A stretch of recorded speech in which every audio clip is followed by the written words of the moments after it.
అంటే దేవుడి కోసం. అలా జీవిస్తున్నావా లేదా అనే విషయం ఒకరికొరకు ఒకరు అడగాలి. నువ్వు దేవుడి కోసం బ్రతుకుతున్నావా, ఎవరి కోసం బ్రతుకుతున్నావు అని అడగాలి. ప్రతి ఒక్కరిని కూడా అడగవలసిన విషయం అదనమాట. అడుగుతారా లేదా?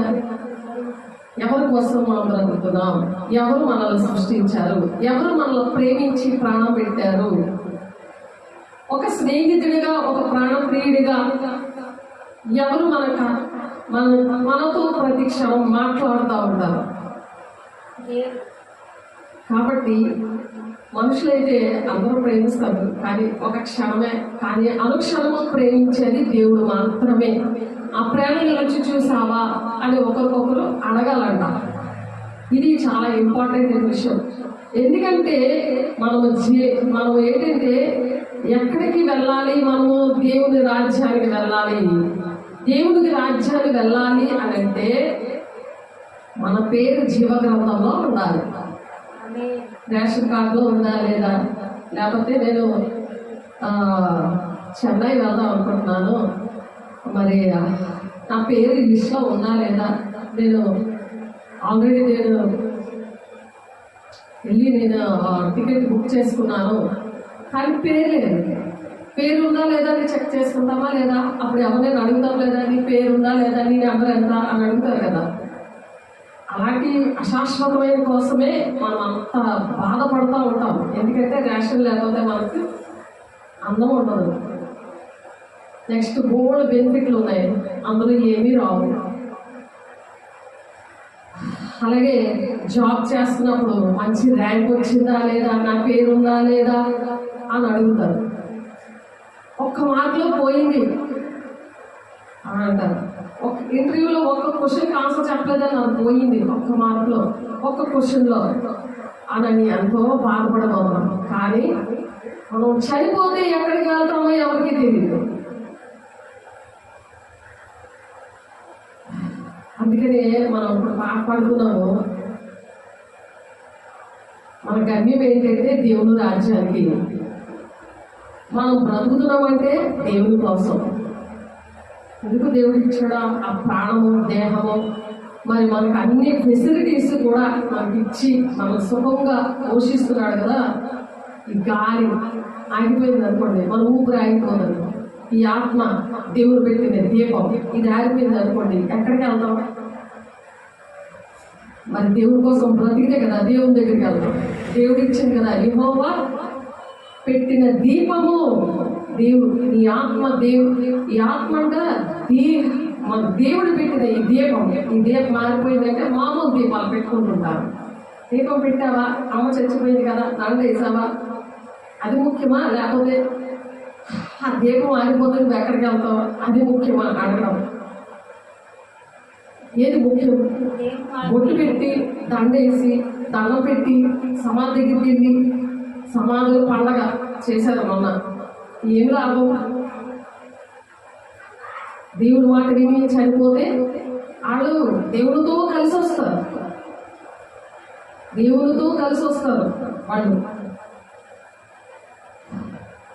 అప్పుడు మొదటి దశలోని పత్రిక 4వ అధ్యాయంలో ఉంటుంది ఆ మాట. చదువుకొని ప్రకటన గ్రంథం కదా. మొదటి దశలోని పత్రిక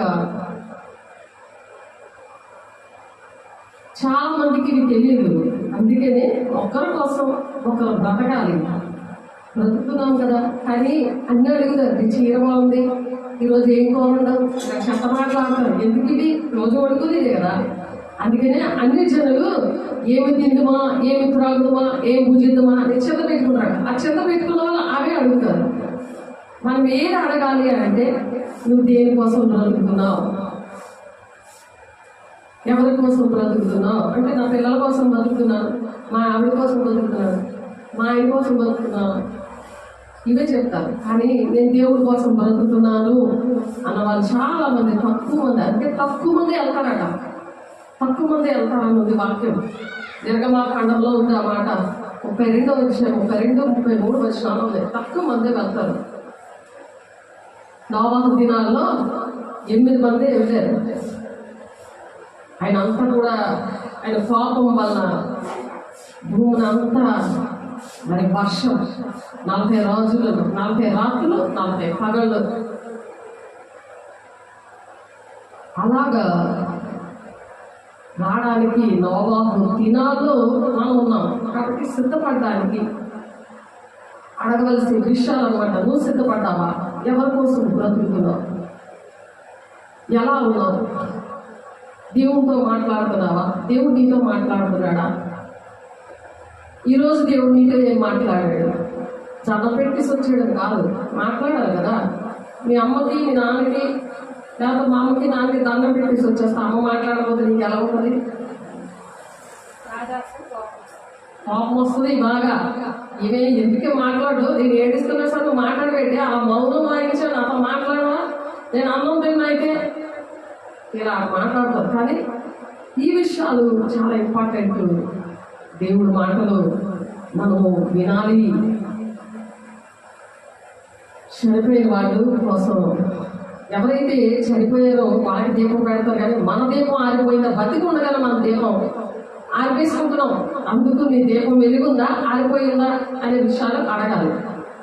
అంటే దేవుని విషయంలో నీకు దేవుడు మాట్లాడలేదని అన్నం తినడం మానేయాలి. అమ్మ మాట్లాడకపోతే, భర్త మాట్లాడకపోతే, పిల్లలు మాట్లాడకపోతే, చెప్పిన మాట వినకపోతే ఇల్లు వదిలి సరిపోతున్నారు. ఒక ఆమె వెళ్ళిపోయింది, రాజేశ్వరన్ ఆమె 2 పిల్లలు మాట వినట్లేదని భర్తని 2 బాబుల్ని వదిలేసి వెళ్ళిపోయింది. మొన్న శుక్రవారం రోజు ఆలోచించండి. మరి దేవుడు మాట్లాడకపోతే ఇష్టం లేదా? దేవుడు అంటే ఎందుకు ఇష్టం లేదు? దుష్టుడు దేవుడి రాజ్యానికి వెళ్ళకుండా ఇష్టం లేకుండా చేస్తున్నాడు. దేవుడు మాట్లాడకపోయినా నువ్వు రెస్పాండ్ అవ్వట్లేదు. దేవుడి బిడ్డ జాగ్రత్త. దేవుడు రాకడ సూచనలో ఎన్నో కనిపిస్తున్నాయి. కానీ దేవుని రాజ్యము వెళ్ళాలని మనం అనుక్షణం కూడా సిద్ధపడి ఉండాలి. మనము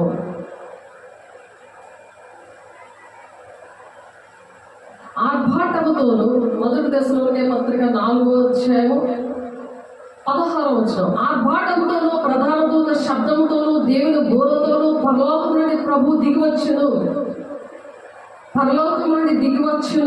క్రీస్తునందుండి మృతులైన వారు మొదట లేతురు.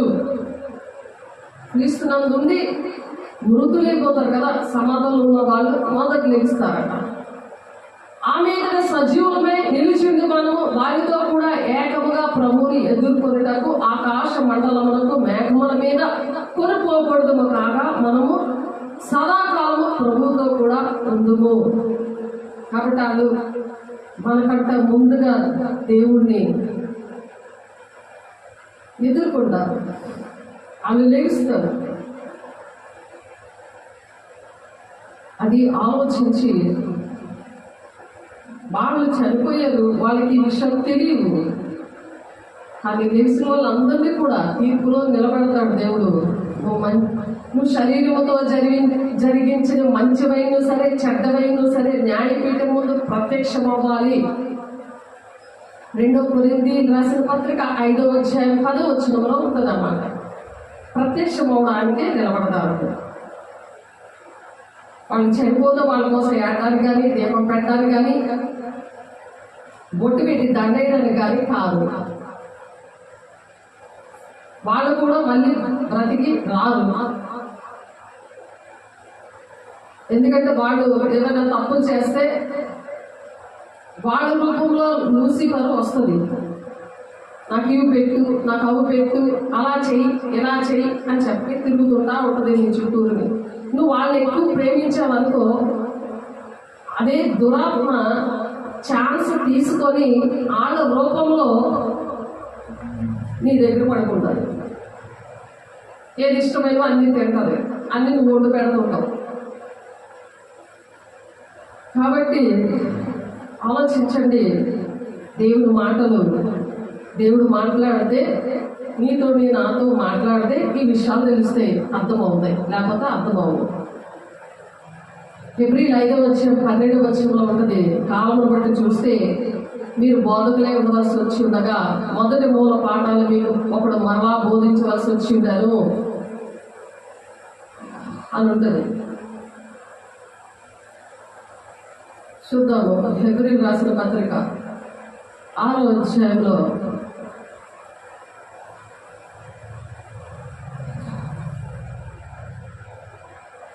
6:12 ఉంటుంది. చూడండి, మీకోసం చదువుతున్నాను. చాలాసార్లు ఇది చెప్పిన విషయమే. ఎందుకు అర్థమవుదంటే కారణం ఇది.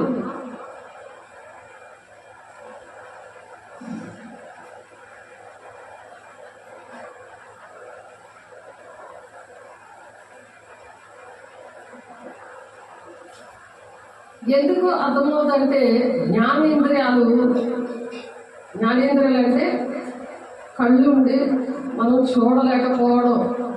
జ్ఞానేంద్రియాలు లేవనుకోండి, దేవుని విషయాలు చూడలేము. దేవుని దర్శనం కానీ కళ్ళు కానీ రావు. ఆయన స్వరం వినపడదు. చెవులు లేకపోతే ఇది ఒక జ్ఞానేంద్రం.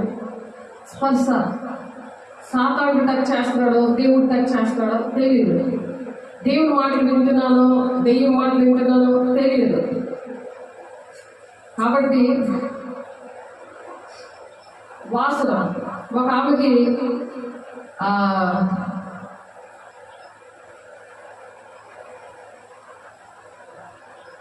ఏంటంటే సాతానుడు వాసన వస్తూ ఉంది. వాళ్ళ దగ్గర నుంచి ఒక వాసన వస్తుంది. ఆ వాసన నల్ల డ్రెస్ వేసుకొని ఆ మనిషి రావడం, దాని దగ్గర వాసన రావడం, అది ఒక ఆమెకి ఆ వాసన వచ్చింది. దేవుడు పరిమళ తైలముతో మరి పరమగీతాలు ఉంటుంది. ఆయన ఉన్న దగ్గర అలాంటి దేవుడు బిడ్డల దగ్గర అలాంటి మంచి స్మెల్ వస్తూ ఉంటుంది. కాబట్టి ఈ ముక్కు ఉండి కూడా అర్థం చేసుకోరు. ఉన్నట్టుండి స్మెల్ ఎలా వస్తూ ఉండదు. ఆలోచించండి. ఆ జ్ఞానేంద్రాలు లేకపోతే వాక్యము అర్థమవుతుంది. మీరు మందులు కాక విశ్వాసము చేతను ఓర్పు చేతను వాగ్దానములను స్వతంత్రించుకొని వారిని పోలి నడుచుకున్నట్లుగా మీలో ప్రతివాడును మీ నిరీక్షణ పరిపూర్ణమగు నిమిత్తము మీరు ఇది వరకు కనపరిచిన ఆసక్తిని తుదమట్టుకు కనపరచవలనని అపేక్షించుచున్నానని పౌలు ఇక్కడ చెప్తున్నాడు. హెబ్రీయుల 6వ అధ్యాయం 11, 12 వచనాల్లో. మీరు చేసిన కార్యములను మీరు పరిశుద్ధులకు ఉపచారం చేసి ఇంకనూ ఉపచారం చేయుచుండుట చేత తన నామమును బట్టి చూపిన ప్రేమను మనుచుటకు దేవుడు అన్యాయస్తుడు కాదు. పరిశుద్ధులకు ఉపచారం చేసే వరకు, పరిచర్య చేసే వరకు అది దేవుడు ఆ ప్రేమను దేవుడు మర్చిపోయాడట. ఆయన అన్యాయస్తుడు కాదు అంటున్నాడు.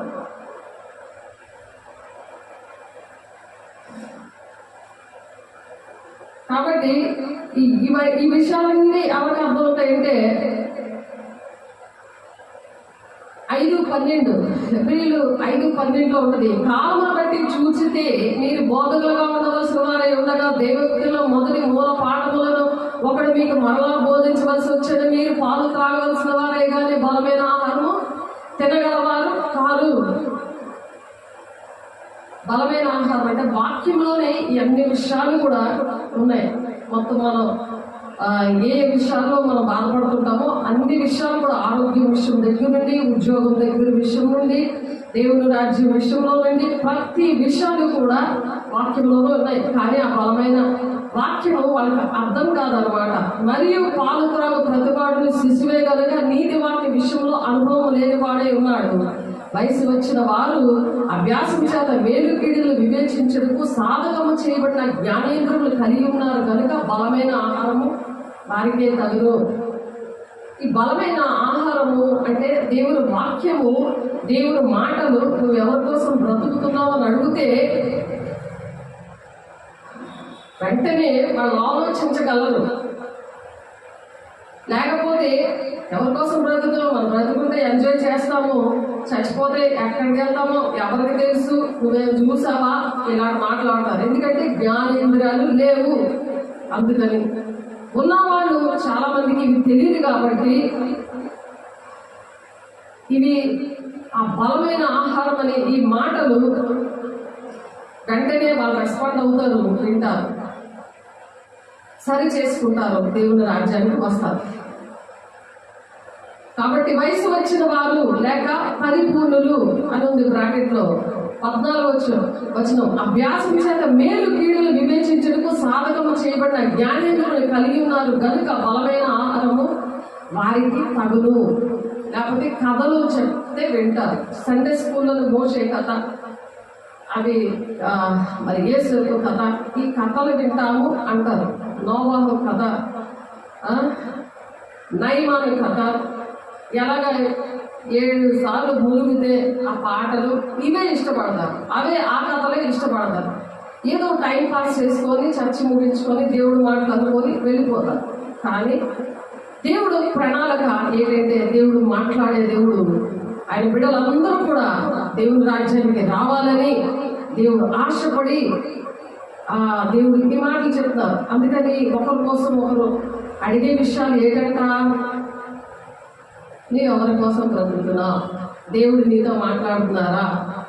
నెక్స్ట్ క్వశ్చన్, ఈరోజు దేవుడు నీతో ఏం మాట్లాడారు? ఈ విషయాలు అడగాలి. మాట్లాడకపోతే, దేవా నాతో మాట్లాడవా, నీకు నాకు దోషమైన గోడ అడ్డంగా వచ్చింది కదా, ఆ గోడని నేను పగలగొట్టుకుంటాను. యెషయా 58:1-2 వచనాల ప్రకారము, మీకును నాకును దోషమనే గోడ అడ్డముగా వచ్చను అని ఉంటుంది. రక్షింపక నేరకు ఉండినట్లు యెహోవా హస్తము కొంచె కాలేదు, వేరే నేరకు ఉండినట్లు ఆయన చెవులు మందము కాలేదు, కానీ మీకును నాకును దోషమనే గోడ అడ్డముగా వచ్చానని చెప్తున్నాడు అక్కడ. ఆ దోషం అడ్డముగా వస్తే దేవుడు మాట్లాడు. కాబట్టి దేవుడు మాట్లాడితేనే మనం బ్రతుకుతాం. అందుకనే ఇక్కడ మనం मेरे जीने का मकसद तू है, मेरे जीने का कारण तू है. నువ్వు బ్రతుకుతున్నానంటే నీకోసమే అని పాడుతున్నాం. నేను బ్రతుకుతున్నానంటే దేవుని కోసమే అని చెప్పడానికి. ఎందుకు? మనం దేవుని రాజ్యానికి వెళ్ళి అనేక మందిని దేవుని రాజ్యానికి తీసుకువెళ్ళడానికే మనం బ్రతుకుతున్నాం. దేవుడు మాట్లాడతారు కదా, ఈ జ్ఞానం వస్తుంది, అప్పుడు ఇంకొకరికి చెప్పగలము. ఆ ప్రేమ రుచి చూస్తాం. ఆ రుచి చూస్తేనే కదా చెప్పగలం. దేవుడు మాట్లాడతాడు, ఈరోజు నాతో ఇలా మాట్లాడాడు, ఇదిగో వీడు అని చెప్తాం. కాబట్టి దేవుడు అలాగ ప్రతి ఒక్కరిని కూడా ఎంచుకుంటాడు. 1 పేతురు 3:9 మనం చెప్పుకున్నాం, ఆశీర్వాదానికి వారసులుగా మనం పిలుచుకున్నాడంట. అందుకని ఆశీర్వాదం ఏంటంటే దేవుని రాజ్యానికి వెళ్ళడం. కాబట్టి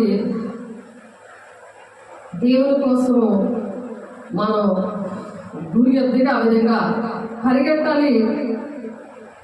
ఏదైతే నా కోసం డబ్బు ఉందో అది నీ కోసం నేను ఖర్చు పెడతాను అని పాట పాడుకున్నాం. డబ్బే కాదు, మన శక్తిని, మన ప్రేమని, ప్రతిదీ కూడా దేవునికి ఇవ్వాలని దేవుడు అటువంటి ఆత్మను మనకిస్తాడు. ఎప్పుడైతే నా దేవుడు నాతో దేవుడి కోసం నేను బ్రతుకుతున్నాను ఒక మాట చాలు. అలాగే దేవుడు ప్రేమిస్తే, దేవుడు ప్రేమించే ప్రాణం పెట్టాడు కదా, మనం కనీసం దేవా నీ కోసం నేను బ్రతుకుతున్నాను. అనేకమైన బిడ్డలు నీ రాజ్యాన్ని తీసుకువెళ్ళి ఆకాశంలో నక్షత్రం వల్లే ఉంటారు. దానియేలు 3:12 ఉంటుంది అన్నమాట. కాబట్టి అలా మనం బ్రతకాలని దేవుడు ఆశపడి ఈ మాటలు చెప్తున్నారు.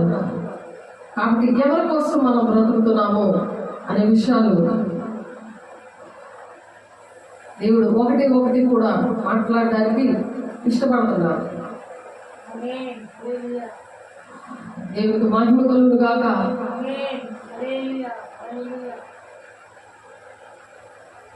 దేవుడి దగ్గర ప్రతిదీ కూడా మనం సరి చేసుకొని కూర్చున్నప్పుడు దేవుడు ఏం చేస్తారంటే ప్రతిదీ కూడా దేవుడు బయలుపరుస్తారు. దానియేలు 12:3 ఆకాశంలో నక్షత్రాలుగా ఉంటామంట. అలా బుద్ధిమంతులా ఉన్నప్పుడే నేను దేవుని కోసం బ్రతుకుతున్నాను అని చెప్తాను. అయితే దేవుని రాజ్యం ఆ జీవ గ్రంథంలో నీ పేరుందా? అని అడగాలి. బ్రతకడమే కాదు, రెండో క్వశ్చన్ ఏంటంటే జీవ గ్రంథంలో నీ పేరుందా అని అడగాలి. అబుద్ధిమంతులు అయితేనేట ఆకాశ మండలంలోని జ్యోతుల వలె పోలిన వారే ప్రకాశిస్తూ ఉంటారట. నీతి మార్గములను అనుసరించి నడుచుకున్నట్లు ఎవరు అనేకుల్ని త్రిప్పిదురో వారు నక్షత్రం వలె నిరంతరము ప్రకాశిస్తూ ఉంటారట. నిరంతరము ఆకాశంలో నక్షత్రం లాగా ఎప్పుడు ప్రకాశిస్తూ ఉంటారు. అది శ్రమైన, ఖడ్గమైన, హింసైన, ఉపద్రవమైన నీ ప్రేమ నుండి ఎడబాపన దేవా నేను నీ కోసం బ్రతుకుతున్నాను అని నిలబడతారు అన్నమాట. అది నువ్వు ఎవరి కోసము బ్రతుకుతున్నావు అని వాళ్ళని అడగగలరు. ఎందుకంటే ప్రకటన గ్రంథంలో 13వ అధ్యాయము 8వ వచనం చూద్దాము.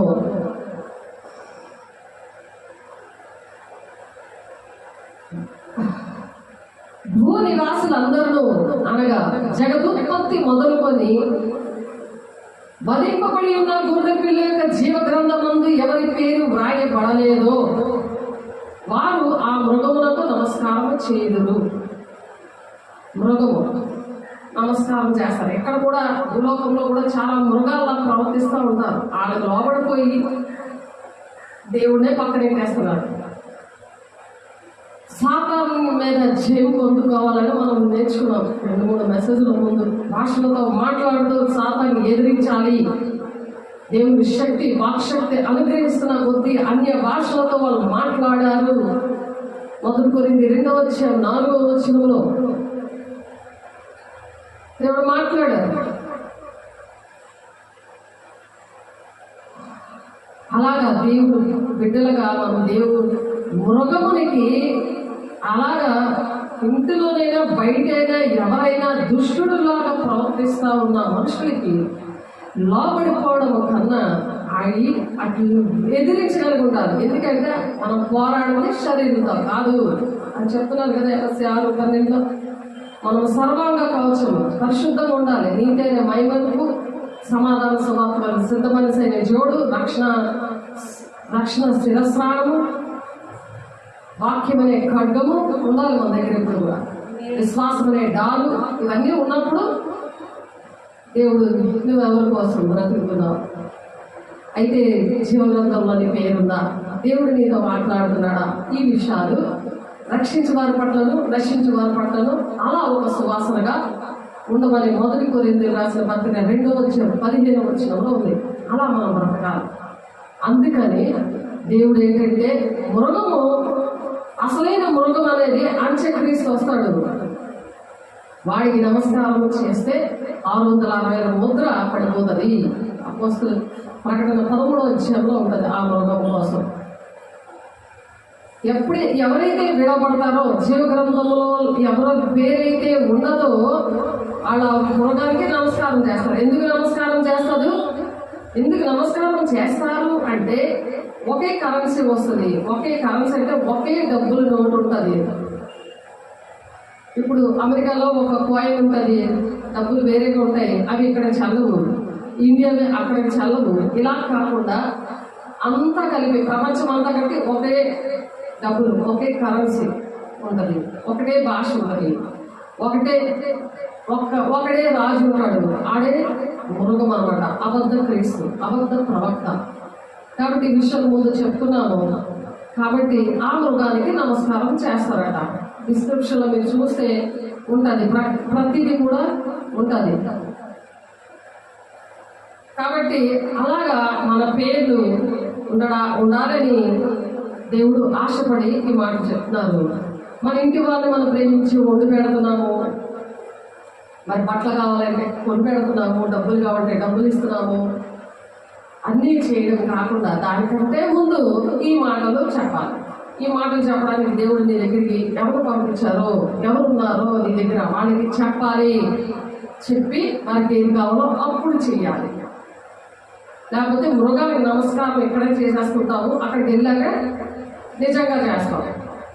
ఇక్కడ నమస్కారాలు చేయకుండా ఇక్కడ నీ ఇష్టం వచ్చినట్టు వాళ్ళు అడిగిందల్లా వాళ్ళకి భయపడిపోయి నువ్వు దేవుని పక్కన పెట్టి దేవుని విషయాలు నేర్చుకోకుండా, దేవునికి ఇష్టంగా నడవకుండా, దేవునికి సమయం ఇవ్వకుండా, దేవుని డబ్బులు ఖర్చు పెట్టుకొని ఉన్నావా అనుకో, అప్పుడు కూడా నువ్వు ఆ మృగానికి నమస్కారం చేస్తావు, దేవుని రాజ్యానికి అయితే రాలేవు. దేవుడు నమ్ముకున్నా వేస్ట్ అయిపోతుంది. దేవుడు మాటలు విని దాని ప్రకారం నడిచి దేవుడితో అనేక మందిని ఆ విధంగా నడిపించాలి. కుటుంబాన్ని, సంఘాన్ని, దేశాన్ని, సార్వత్రిక సంఘాన్ని, ప్రపంచాల కోసం ప్రార్థన, ఈ సంపూర్ణమైన భక్తి, మాన్యతైన భక్తితో మనం చెయ్యాలని దేవుడు ఈ మాటలు చెప్తున్నారు. ఇక్కడ నిర్గమకాండం 32వ వచనంలో మోషే గారు తన ఇశ్రాయేలు ప్రజల విషయంలో ఇలాగా, దేవా వాళ్ళ విషయంలో నాకు సహాయం చేయి, లేకపోతే జీవగ్రంథంలో నా పేరు తుడిచే అనేసి దేవుడితోనే మాట్లాడుతున్నాడు, బతిమాలుకుంటున్నాడు. అయ్యో, నీవు వారి పాపము ఒకవేళ పరిహరించినవా, లేని ఎడల నీవు వ్రాసిన నీ గ్రంథంలో నుండి నా పేరు తుడిచి వేయమని బ్రతిమాలుకుంటున్నాడంట. అందుకు యెహోవా, ఎవడు నా ఎదుట పాపము చేసేదో వాడిని నా గ్రంథంలో నుండి తుడిచివేయదు. కన్ఫామ్ అన్నమాట. మోషే ఇశ్రాయేలు ప్రజల్ని నడిపించలేకపోతున్నాడు. వాళ్ళ తిరుగుబాటు చేసే పరిస్థితులు దేవుడి మీద. దేవా, ఈ ప్రజల పక్షంలో ప్రార్థన చేస్తున్నాను, వాళ్ళు క్షమించు, వాళ్ళు ఇలా చేస్తున్నారు, వాళ్ళ పేరు జీవగ్రంథంలో రాయు, తుడిచివేయద్దు అని బతుమాలుకుంటున్నాడు. ఆనాడు మోషే ఎలా బతుకులాడుకుంటున్నాడో మనం కూడా అలాగే బతుకులాడుకుంటున్నాం. కానీ నా పేరు తుడిసే అని చెప్పకూడదు. మోషే గారు చెప్పారు, నా పేరు తుడిసే. ఒకవేళ అలాంటి పోరాడకూడదు. అలా కన్ఫామ్గా చెప్పాలి. దేవుని రాజ్యానికి రావాలంటే నువ్వు దేవుని మాటలు విను, దేవునికి లోబడు, దేవుడితో మాట్లాడే అనుభవం నేర్చుకో, ఆ జ్ఞానేంద్రియాలు సంపాదించుకో. దేవుడితో చూసిన కళ్ళుతో చెత్త చదవకు, చూడకు, వినకు, అలాంటి బూతులు మాట్లాడుకో, అబద్ధాలు మాట్లాడుకో, మోసపు మాట్లాడుకో. నీ పరిశుద్ధంగా ఉండు, నీతిగా, న్యాయంగా, పరిశుద్ధంగా నడువు, క్రీస్తుని పోలి నడువు. 4:12 ఉంటుంది ఆ మాట. చూడండి, ఎఫెసీ రాసిన పత్రికలో మనము 4వ వచనంలో ఉంది, 13వ వచనంలో కూడా, 15వ వచనంలో కూడా ఉంది. మనం చెప్పుకున్నాం, మరొకసారి గుర్తు చేస్తున్నాను మీకు. అసలు దేవుడు ఎవరి జీవగ్రంథంలో వాళ్ళ పేర్లు ఉంటాయి. ఎవరికి మనం ఏ విధంగా మనం చెప్పాలి, నా పేరు తుడిసే అని వాళ్ళ మీద ప్రేమ ఎక్కువ చూపించకూడదు. దేవుడి మాటలు పక్కన పెట్టకూడదు. అక్రమం చేయాలి, పొండి మీరు ఎవరో నాకు తెలియదు అంటాడు దేవుడు. వాళ్ళు మారుతారులే అని వాళ్ళకందరికీ అన్ని చేసి పెట్టడం కాదు. దేవుని డబ్బులు, నీ శక్తిని, నీ బలాన్ని అన్ని ఇచ్చడం కాదు. దేవుని బిడ్డ చాలా జ్ఞాపకం చేసుకో. దేవుని క్షమించమని అడుగు. దేవుని టైంకి, పరిచర్యకి టైం ఇవ్వాలి. గురియత్తుగా పరిగెట్టాలి. దేవుని కోసం మనం బ్రతకాలి. క్రీస్తుకు కలిగిన సంపూర్ణతకు సమానమైన సంపూర్ణత గలవార మగు వరకు ఆయన ఈలాగు నియమించను. క్రీస్తు కలిగిన సంపూర్ణతకు సమానమైన సంపూర్ణత గలవార మగు వరకు దేవుడు నియమించాడు. 5 పరిచర్యలు ఇచ్చారు. 5గురు కలిసి ఇలాగా ప్రతి ఒక్కరిని కూడా సిద్ధపరచాలి. వాళ్ళు ఎవరంటే పరిశుద్ధులు సంపూర్ణమైనట్లు క్రీస్తు శరీరం క్షేమాభివృద్ధి చెందుటకు పరిచర్య ధర్మం జరుగుటకును ఆయన కొందరిని అపోస్తలుగాను, కొందరు ప్రవక్తలుగాను, కొందరు సువార్తికులుగాను, కొందరి కాపరులుగాను, కొందరు ఉపదేశులుగాను నియమించాడు. ప్రతి సంఘంలో 5గురు ఉండాలి.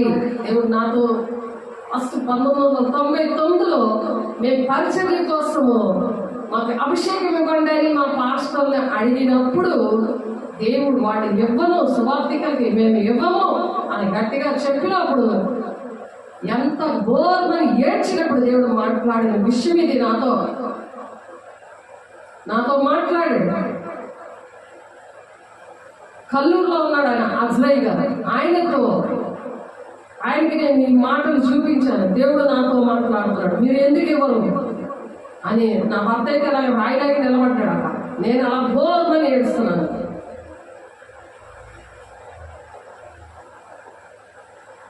కళ్ళు ఇచ్చింది దానికోసం, అంతేగాని చెత్త చెదాలు చూడడానికి కాదు. శరీరానుసారమైన దుఃఖముతో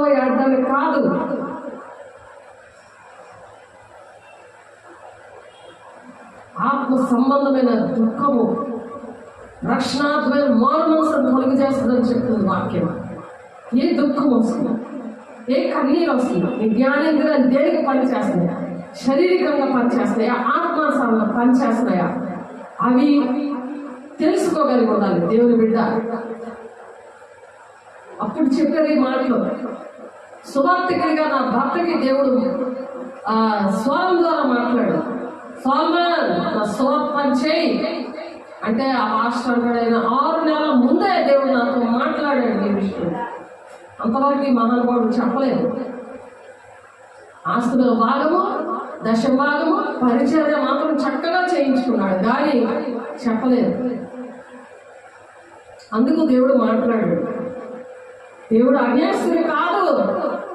పరిచర్య చేస్తే దేవుడు డబ్బులు, ఇప్పుడు పాట పాడుతున్నాం, డబ్బులు అన్నీ కూడా ఖర్చు పెట్టి, సమయం అంతా ఖర్చు పెట్టి ఉదయం వంట చేసుకొని అదే పనిలో ఉండేవాళ్ళు. రాత్రి పగలు మేము చెట్టు పిల్లలు వేసుకొని. దేవుడు అన్యాయస్తుడు కాదు. నాకు భక్తి నేర్పించి ప్రభావం దేవుడిని అడిగినప్పుడు దేవుడు నేర్పించాడు. దేవుని బిడ్డ జ్ఞానేంద్రియాలు ఉన్నాయి లేదా, నేను దేవుని కోసం బ్రతుకుతున్నానా లేదా, అప్పుడు దేవుడు రాణిలా నువ్వు బ్రతుకుతావని నా ఆత్మీయ బిడ్డతో దేవుడు మాట్లాడాడు. దేవుడు రారాజుగా వెళ్తుంటే నేను రాణిలాగా ఆయనతో వెళ్తున్నట్టు చూపించాను. అందుకే యాజక సమూహం పరిశుద్ధులు ఆయన రారాజే, మనం రారాజు బిడ్డలం. సాతానుడు చూశాడు ఎలా ప్లాన్ వేస్తాడు, మనల్ని ఎలా వాడుకుంటాడు, మన డబ్బులు, మన ధనము, మన సమస్తము, మన జీవితము ఏ విధంగా వాడు దొంగిలిస్తాడో చూసారా, ఎవరిలో దూరుతాడో. నాయకుల్లోకి, అధికారుల్లోకి, సేవకుల్లోకి దూరుతాడు. ఫస్ట్ గర్జించి సింహంలా తిరుగుతూ ఉంటాడు. దేవుడు నీతో మాట్లాడుతున్నాడా అది నువ్వు అడగకపోతే నష్టాలు ఎలా ఉన్నాయో చూసారా. ప్రతి ఒక్కరిని అడగవలసిన విషయాలు. నీ ఎవరి కోసం బ్రతుకుతున్నావు? దేవుడి కోసం. అయితే దేవుడు నీతో మాట్లాడాడా? మాట్లాడుతున్నాడా? ఏం మాట్లాడాడు? ఆ సాక్ష్యం విని బలపడాలి. అటువంటి వారితో సహవాసం చెయ్యాలి. అందుకే ప్రార్థన ఎందును, సహవాసం అందును, రొట్టె విరిచుడే ఎందును ఎడతెగక ఉండమన్నాడు. అందుకే దేవుడు మాట్లాడతాడు, జ్ఞానేంద్రియాలు తెలుస్తాడు. మనం ఏ తప్పు చేసినా సరే యోగు 33:14 ప్రకారం దేవుడు చూపిస్తాడు. నీకును నాకును అడ్డుగోడు ఏదుందో దేవుడు తొలగించి మాట్లాడతాడు. ఆ కృపాసింహాసనం దగ్గర మనం దేవుని దగ్గర విమర్శించుకుంటూ మనం యేసు శరీరం రక్తం తీసుకుంటే అదే వాక్యం. ఆ యేసు శరీరం రక్తంలోనే ఆ జ్ఞానేంద్రియాలు తెరవబడతాయి. వాక్యం అర్థమవుతుంది.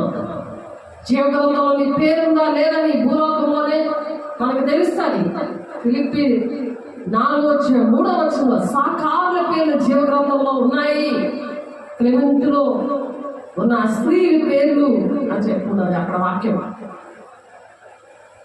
గలతీ 3:28 స్త్రీ పురుషుడు భేదం లేదు. దేవుడు మాటలు చెప్పడానికి అది ఉంది. కానీ సాతాను ఎవరిలో దూరిపోయి ఆ భేదాలన్నీ పెట్టించాడు. మతాలు, కులాలు, భేదాలన్నీ అన్ని పెట్టించాడు. అది గ్రహించుకోవాలి. దేవుడు మాట్లాడితేనే అర్థమవుతుంది. జీవగ్రంథంలో నీ పేరుందా లేదని నువ్వు చెక్ చేసుకోవాలి. అప్పుడు దేవుడు మాట్లాడితే నువ్వు చెక్ చేసుకోవాలి. దేవుడు మాట్లాడకపోతే ఎలా చెక్ చేసుకుంటావు? ఆలోచించండి. ఒక 10:20 కూడా ఉంటుంది. శిష్యులు అనేకమైన దెయ్యాలు వెళ్ళగొట్టి వస్తుంటే సువార్త చేసి 12 మంది అపోస్తలు వస్తుంటే వాళ్ళు ఎంతో సంబరపడిపోతారు. దేవా నీ నామంలో దెయ్యాలు వణుకుతున్నాయ్యా, అవి భయపడుతున్నాయి, అవి పరిగెడుతున్నాయి అంటే మీరు దానికోసం మీరు సంతోషపడకండి. జీవగ్రంథంలో మీ పేరు ఉందని మీరు సంతోషించండి అంటాడు. అవన్నీ దేవుడు నా జీవితంలో, నా పరిచయంలో దేవుడు చేశాడు. ఎప్పుడైతే ఈ మాటలు అక్కడ ఆశ్రయ గారికి చెప్పామో, 1000 మందికి పైన ఉన్నారు. అంతమంది కూడా, అంతమందిలో మన సేవకులు మాకు అభిషేకించారు. మా ఇద్దరిని అభిషేకించి పంపించారు. మనుషులు నమ్ముడి కంటే, రాజులు నమ్ముడి కంటే యెహోవాను ఆశ్రయించిన మేలు వారికి ఏమేమి కొదువే ఉండదు. యెహోవాను ఆశ్రయించిన జనులు ధన్యులుగా ఉన్నారంటే ఆ ధన్యతను దేవుడు ఇచ్చాడు. జీవగ్రంథంలో నీ పేరుంది అని చెప్తున్నాడు. ఉన్నదా అని మనం అడగాలి. అన్ని అడిగితే ఏం లాభం? రేపు పొద్దున అడుగుతాడా నన్ను, నీకు ఇవన్నీ నేర్పించాను, ఇవన్నీ నీకు చూపించాను, నువ్వెందుకు చెప్పలేదు? అడిగావా ఎవరినైనా? జీవగ్రంథంలో నీ పేరుందా? నువ్వు ఎవరి కోసం అడుగుతావా లేదా? దేవుడు అడిగిస్తున్నాడు. మనం అడగవలసింది ప్రతి ఒక్క బిడ్డని. అది మతం కులం భేదం లేదు, అందరూ దేవుడు బిడ్డలే. అందరి కోసం దేవుడు ప్రాణం పెట్టాడు. అడగాలి. ఏ విషయాలు అడుగుతున్నావు? శరీర సంబంధమైనవి అడుగుతున్నావా?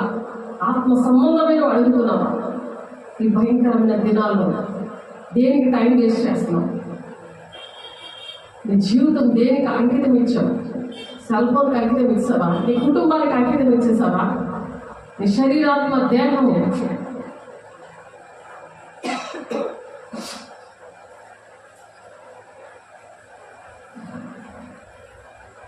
ఆలోచించండి. పౌలు గారు బతుకులాడుకుంటున్నారు.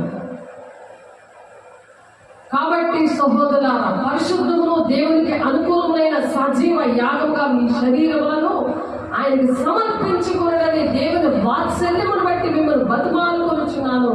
ఇట్టి సేవ మీకు యుక్తమైనది, సజీవ యాగంగా సమర్పించుకోమని పౌలు గారు అడుగుతున్నాడు, బతుమాలుకుంటున్నాడు. మనం బతులాడుతున్నామా? సజీవ యాగంగా అలాగా అర్పించుకున్నప్పుడు, అలా జీవితం అంకితం చేసుకున్నప్పుడు దేవుడు మాట్లాడతారు. బలమైన ఆహారము వారికే తగును. వారికి అర్థమవుతుంది. లేకపోతే దేవుడు రాకడానికి వస్తుందిలే 10 సార్లు చెప్తున్నారు, ఎప్పుడు ఇదే చెప్తారు అని నేను బుద్ధి లేని కన్నికలాగా ఉంటారు. బుద్ధి లేని కన్నికలాగా కొంచెం మంది వెళ్తారు, అందరూ వెళ్ళరు. ఎందుకంటే జ్ఞానేంద్రాలు లేవు. సజీవ యాగంగా మరి సమర్పించుకోవడాన్ని బద్మాలుకుంటున్నా సరే అర్థమవట్లేదు. అందుకు యెహోవా ఎవడు నా ఎదుట పాపము చేసనో వారి నా గ్రంథములో నుండి తుడిచివేయదురు అంటాడు. పాపం చేస్తే, పరిశుద్ధంగా ఉంటే ఆ గ్రంథంలో నీ పేరు ఉండదు అని కన్ఫర్మ్ చేస్తాడు ఇక్కడ దేవుడు.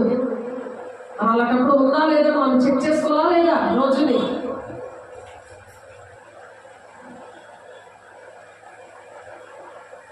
కాబట్టి నీవు వెళ్ళి నేను నీతో చెప్పిన చోటికి ప్రజలను నడిపించు. దేవుడు మాట్లాడుతున్నాడు అక్కడ నోవాహుతో. నేనే చోటుకి చెప్తాను అక్కడికి నడిపించు. ఇదిగో నా దూత నీకు ముందుగా వెళ్ళును. నేను వచ్చి దినమున వారి పాపమును వారి మీదికి రప్పించదనని మోషే చెప్పాను. ఆ పాపాలు వాళ్ళ దగ్గర రాక ముందే ఒప్పుకొని విడిచిపెట్టాలి. రోమ 10:10 ఉంటుంది చూడండి.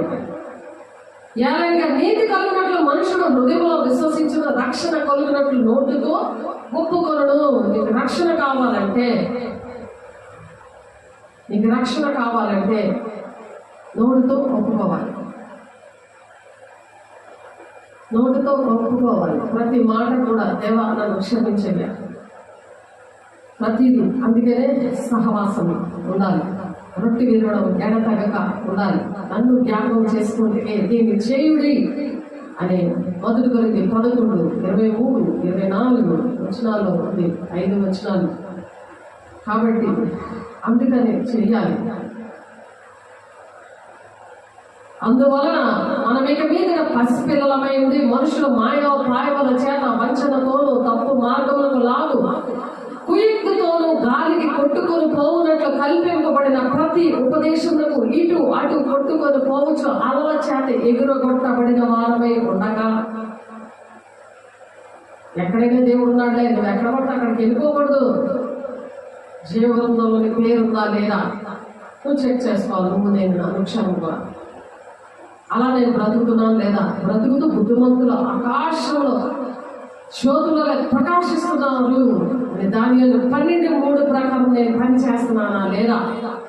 సజీవ యాగంగా నా జీవితాన్ని సమర్పించానా లేదా? నా శరీరాన్ని సమర్పించానా లేదా అని మనం చెక్ చేసుకోవాలి. ప్రతి క్షణం కూడా చెక్ చేసుకోవడానికి దేవుని ఆత్మని పొందుకోవాలి. ఎలా ప్రతి క్షణం పొందుకోవాలో ఆ మాటలు కూడా మనం చెప్పుకున్నాం. కాబట్టి రామ 8వ అధ్యాయము 1వ వచనం చూద్దాము. కాబట్టి ఇప్పుడు క్రీస్తు యేసునందున్న వారికి ఏ శిక్ష విధి లేదు. అలా ఎవరైతే ఉంటారో వారికి ఏ శిక్ష విధి లేదట. ఎందుకంటే క్రీస్తు యేసునందు జీవమిచ్చు ఆత్మీయ నియమము పాప మరణముల నియమం నుండి విడిపించింది. అంటే నేను ఏదైతే చేయకూడదు అనుకుంటున్నాను చేస్తున్నా అంటే నాలో ఒక నియమం కాబట్టి నేను పౌలు ఏడ్చాడు కదా. అప్పుడు దేవుని ఆత్మతో నింపి జీవమిచ్చే ఆత్మ యొక్క నియమము పాప మరణముల నియమం నుండి విడిపించింది. అలా విడుదల పొందుకోవాలి. అది ముందు 2 వారాల నుండి చెప్పుకుంటున్నాం. 2 మెసేజ్లు ముందు 2 మెసేజ్లో ఉంది, డిస్క్రిప్షన్లో చూడండి. అలా విడిపించుకొని ఎట్లనగా ధర్మశాస్త్రము దేని చేయజాలకపోయినా దాన్ని దేవుడు చేశాడు. శరీరము అనుసరింపక ఆత్మను అనుసరించి నడుచుకును మన యందు ధర్మశాస్త్ర సంబంధమైన నీతి విధి నెరవేర్చబడవలనని పాప పరిహారము నిమిత్తము దేవుడు తన సొంత కుమారుని పాప శరీరముతో పంపి ఆయన శరీరమందు పాపములకు శిక్ష విధించాడు. మన పాపమంతా ఆయన ఒంట్లో వెళ్ళిపోయింది. ఆయన చనిపోయాడు. గుడ్ ఫ్రైడేలో చెప్పుకున్నాం. ఆయన ప్రాణం పెట్టేశాడు. అప్పుడు మన పాపం ఒంట్లో లేదు. మనకి మళ్ళీ పాపము చేయకూడదు. అలా చేసినప్పుడు దేవుడు క్షమిస్తాడు. ఇది కృపా యుగంలో ఉన్నాం కాబట్టి క్షమిస్తాడు. కానీ అందుకే దిద్దుబాటు అనేది చేసుకోవాలి. 50 కీర్తన 17వ వచనంలో ఉంటారు కదా, అది కూడా చాలాసార్లు చెప్తున్నాం. దిద్దుబాటు నీకు అసహ్యం కదా, నా మాటలు వేరొక తోసేస్తున్నావు, దొంగలతో వేగిస్తున్నావు. వేగిపించడం తప్పే. ఇక్కడ నువ్వు చెయ్యక్కర్లేదు. అక్కడ టీవీ చూస్తే నువ్వు చూసేయకూడదు పక్కన కూర్చొని.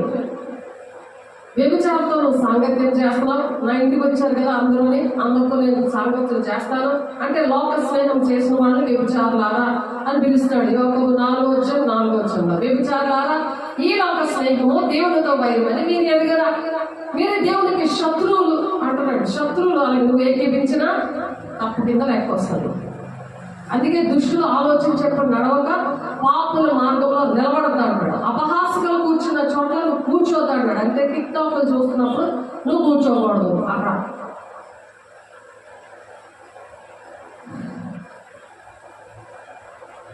దొంగలతో ఏకీపిస్తున్నాం. తల్లి కుమారుల మీద అపగతం మోపుతున్నాం. ఇవే గొడవలు, ఇవన్నీ కూడా వస్తుంటాయి. అందుకనే దేవుని ఆత్మతో నింపబడిన వారు ఏంటంటే అక్కడ నుండి దుష్టులు అలా ఉండక గాలి చదువుకుంటూ పొట్టులా ఉంటారంటే ఇక్కడ అక్కడ అక్కడ అది తిరుగుతూ ఉంటారు. ఎఫ్ఎస్సి 4:14 వచనం ప్రకారం ఒక స్టాండర్డ్ ఉండదు, ఒక స్థిరమైన జీవితం ఉండదు. క్రీస్తుల బండ మీద కట్టబడదు. ప్రేమ కలిగి సత్యము చెప్పుచ్చు క్రీస్తు వలె ఉండటం మనం అన్ని విషయంలో ఎదుగుదామనేసి పౌలు గారు చెప్తుంటే ఎదగడానికి ఇష్టపడదు. ఎదుగుదామని పిలుస్తుంటే రావడానికి ఇష్టపడదు. అప్పుడు జీవగ్రంథంలో పేరు ఎలా ఉంటుందని చెక్ చేసుకుంటాం. దేవుడు కన్ఫామ్గా చెప్పారు కదా, పాపం చేయవాడు. ఇప్పుడు ఎక్కడ నిర్గమ 32వ వచనం 33వ వచనంలో పాపం చేయవాడు మా లిస్టులో పేరు ఉండదు అని చెప్తున్నాడు కదా. కాబట్టి దేవుడు ఎవరైతే నిర్ణయించుకున్నాడో వారిని ఏం చేశారట, శరీరానుసారులు. శరీర విషయంలో ఏదో మనసు పెట్టుకుంటాడు. శరీరానుసారుగా ఉంటే దేవుని రాజ్యం నీకు ఉండదు. శరీరం ఏం చేస్తుంది, ఎనక తిప్పుతుంది నీ మొహం. ఉప్పు స్తంభం అయిపోయాడు. ఎవరు? లోతు భార్య ఉప్పు స్తంభం అయిపోయింది, స్టాచ్యూ లాగా అయిపోయింది. అగ్ని గంధకాలతో సొదొమ గొమొర పట్టణం అంతా కాల్చేస్తున్నాడు, పాపంతో నిండిపోయిందని.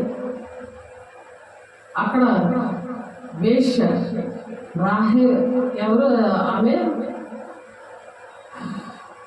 ఒక వేశ్య వెంటనే వాళ్ళకి ఆ దూతలకి ఇద్దరికి కూడా సహాయం చేసినప్పుడు వెంటనే తను సహాయం చేసింది కాబట్టి దేవుని రాజ్యంలో ఉంది. రాహాబు వేశ్య. లోతు భార్య మాత్రం దేవుల్లోనే ఉంది, కానీ నా ఇల్లు ఏడైపోతుందని ఎడకి తిరిగి చూసింది. ప్రతిదీ కూడా జీవితంలో దేవుడు రాస్తాడు. నువ్వు శరీర సంబంధం ఉన్నావా, ఆత్మ సంబంధం ఉన్నావా, నీ ఇంటినే నీ రాజ్యాన్ని పట్టుకుంటున్నావా, దేవుని రాజ్యాన్ని కడుతున్నావా? డబ్బులన్నీ దేవుని రాజ్యానికి ఇవ్వడానికి ఇష్టంగా ఇప్పుడు పాట పాడదు, కానీ దేవుని రాజ్యానికి ఇస్తున్నావా? నీ రాజ్యం కట్టుకోవడానికి వాడుతున్నావా? ఎంతైనా సరిపోవట్లేదు. దేవుని దగ్గర మళ్ళీ ఇంకో ప్రేయర్ లిస్ట్ పెడుతున్నావా? నా కొడుకు ఉద్యోగం రావాలి, వాడికి చక్కటి పెళ్లి చేయాలి, మళ్ళీ ఇంకో లిస్ట్ పెడుతున్నావా? ఆలోచించు దేవుని బిడ్డ. భూ సంబంధమైన మనసు పెట్టుకోవద్దు అంటున్నాడు దేవుడు. ఏం చెప్తున్నారు? భూ సంబంధమైన వాటి మీద నువ్వు మనసు పెట్టుకోవద్దు, పైన వాటి మీద వెతుకు. దిద్దుబాటు అసహించుకుంటున్నాం. వాక్యం వస్తుంటే ఆ ఉదక స్నానంలో స్నానం చేయకుండా పడుకుంటున్నాం. సాతాను నేను పడుకోబెట్టేస్తాను. ఆ వాక్యం వినడానికి ఇష్టం లేదు, సరి చేసుకోవడానికి ఇష్టం లేదు. ఎందుకంటే దేవునితో గడపట్లేదు, దేవుని వాక్యం ఒంటిలో ఉండట్లేదు. వెంటనే దుష్టుడు చెత్తుకుపోతున్నాడు, అది ఫలించట్లేదు, ఒక సాక్ష్యం రావట్లేదు. కాబట్టి పాపములు ఒప్పుకొని పరిశుద్ధాత్మ పొందుకొని తండ్రి చిత్తాన్ని నెరవేర్చడానికి ప్రయాసపడాలి. ఇప్పుడు రోమ 8:1 దేవుడు విడిపించాడు. విడిపించినప్పుడట ఎవరిని విడిపించాడట? ఎవరైతే దేవుని బిడ్డలుగా ఉన్నారో వాళ్ళు ముందుగానే ఎంచుకున్నాడట. చూడండి, ముందుగానే ఎంచుకున్నాడు ఆయన. దేవుని ఆత్మ మీలో నివసించుచున్నాడు. మీరు ఆత్మ స్వభావం గలవారే కానీ శరీర స్వభావం గలవారు కాదు. ఎవడైనా క్రీస్తు ఆత్మ లేని వాడైతే వాడు కాడు. క్రీస్తు మీలోనున్న ఎడల మీ శరీరము పాప విషయమే మృతమైనది, కానీ మీ ఆత్మ నీతి విషయమై జీవం కలిగి. నీతి విషయంలో జీవం ఉంటుంది, అంటే నిద్ర రాదు. నీతి విషయంలో నీతిగా బ్రతుకుతుంటే జీవం ఉంటుంది. బ్రతికినట్టు మనుషులు రెస్పాండ్ అవుతారు మాటలకి, దేవుని మాటలకి, వాక్యానికి. వెంటనే చేతులు ఎత్తి క్షమించమని అడుగుతారు. ఒక ఒప్పుకున్నాను, ఒకటి అడిగాను, రెండో దుర్దేశాలంటే కుదరదు. ఒక మార్కులో పరీక్షల పోతుందో, ఒక మార్కులో ఒక తప్పులో జీవగ్రంథంలో ఇది పేరు వెళ్ళిపోతుంది. తుడిచేస్తాను అంటున్నాడు ఆయన. ఎంత జాగ్రత్తగా ఉండాలి దేవుని బిడ్డ. ఆలోచించు. క్రీస్తు మీలో ఉన్న ఎడల మీ శరీరం పాప విషయం మృతమైనది, కానీ మీ ఆత్మ నీతి విషయమై జీవం కలిగి ఉన్నది. మృతుల్లో నుండి యేసును లేపిన వారి ఆత్మ మీలో నివసించిన ఎడల మృతులలో నుండి క్రీస్తు యేసును లేపిన వాడు చావులకు లోనైన మీ శరీరములను కూడా మీలో నివసించుచున్న తన ఆత్మ ద్వారా జీవింపజేస్తాడు. దేవునితో గడుపుతుంటే, దేవుని వాక్యం వింటుంటే, దేవుని పాటలు పాడుతుంటే మన నిద్ర మధ్యాహ్నం పడుకో. మధ్యాహ్నం ఒక ట్రిప్పు, సాయంత్రం ఒక ట్రిప్పు, రాత్రి ఒక ట్రిప్పు, పడుకోవడం. రాత్రి అర్ధరాత్రి దాకా నిద్ర రాకపోతే మళ్ళీ సెల్ఫోన్తో ఆడుకోవడం. ఇది ప్రతి ఒక్క కుటుంబాల్లో జరుగుతుంది. దేవుడు చూపిస్తున్నాడు. దేశంలో అంతగా